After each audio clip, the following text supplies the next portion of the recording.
the National African Americans Association of Ah, Human Resources, right? yeah, yeah. The National Association of African Americans and Human Resources, State of Michigan chapter, which I have the honor and privilege of being the president of this chapter. And it's just been so much fun. It's been, I got a great board. Where you met Sherry Watkins, who's part of the board. Donna Wilson and Jason Blankson, and I got a great board. Yeah. They got this great attitude about service that it just keeps me so compelled. Yeah. And it's a human resources organization Yeah.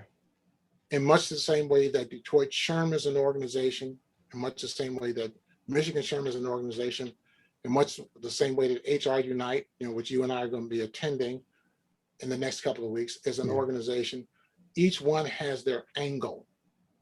And so our particular angle is the unique needs and specific initiatives that occur when you're an African American in this profession. So it's not exclusive, it's just the angle. Yeah. And so our state organization is primarily designed to provide programs and networking and opportunities for those of us in that profession, where it may not be as accessible in other agencies. So that's a lot of what we do. And you've said it quite eloquently, but there's a lot of layers to what you just said, right? It's as the old folks say, it's more than a notion, right? It's absolutely more than a notion. One of the biggest things that when we really got the chapter rolling was just trying to find out where were we? Where do we even exist? And I, having been in this profession for a long time, even I was surprised at the number of us who were working in the profession and just didn't know one another. So if nothing else, this organization has allowed so many individuals who normally wouldn't have been connected to connect with one another and feel less alone in the work that they do. And then, of course, the pandemic wiped out a lot of our live conferences, but whenever that starts up again, we'll go back to doing those. And in the meantime, we just continue to provide the service for our members and try to keep them actively engaged until we kind of get over this hump, Yeah.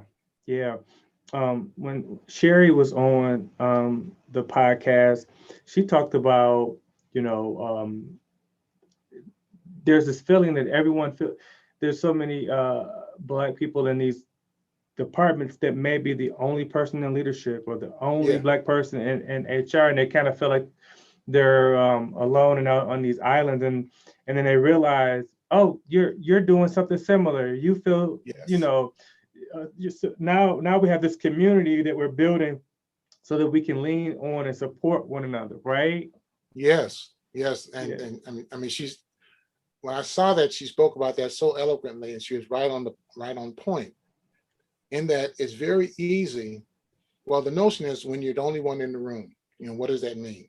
There's some sense of isolation, but the recognition that while there are a number of members who are the only ones in the room, what we wanted them to understand, but you're not the only one in the profession. That's right. And it's in that sense that NAAAHR becomes this nice connector, this nice networking agency. So if nothing else, you can just see others and go, okay, so I'm not alone in the process. And it allows for, I think some of the best relationships have occurred since we started doing this. People who didn't know the other person existed, who have now become more just colleagues, but friends.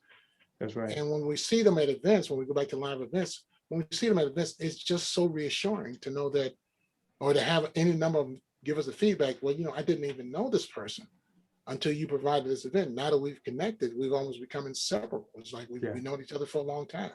Yeah. And from where I sit, hey, that's more than worth it. Absolutely more than worth it. No, Now, the other thing with that, because I know this question you want to ask, the other thing with that is, besides being a networking opportunity, we also want to make sure that people who look for opportunities to elevate their game, right, by doing presentations around different topics and all that, we actively encourage that.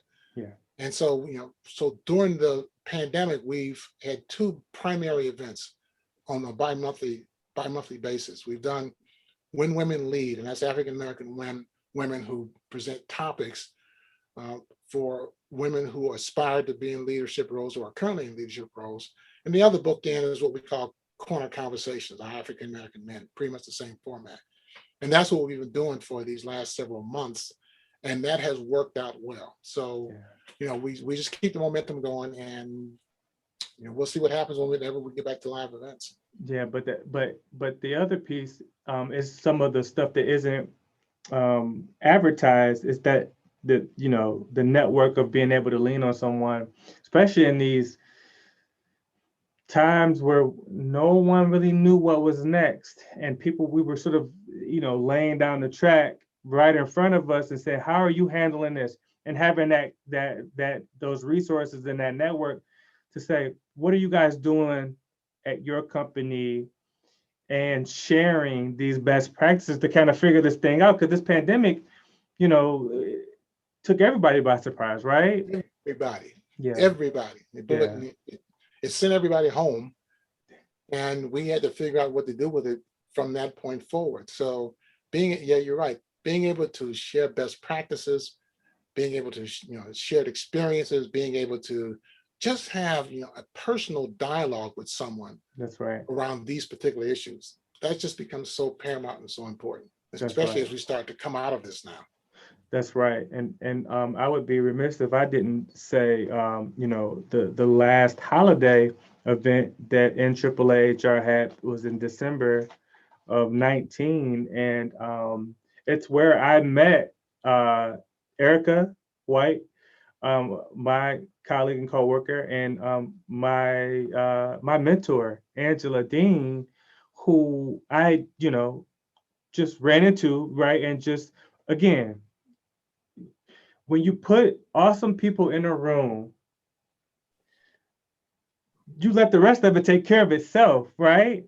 They will find themselves. They will find each other. And that synergy and those opportunities, right? And, met them, not in passing. We had a good conversation, exchanged information.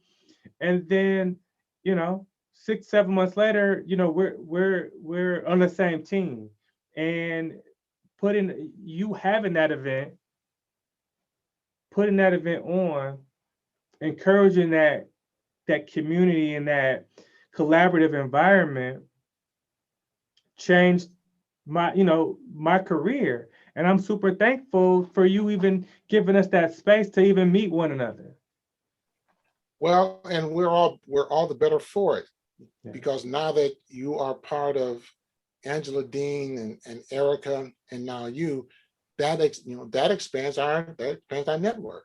And so now I've got these 3 wonderful people who are all supportive of what we're trying to do within NAAAHR. I couldn't ask for a better outcome.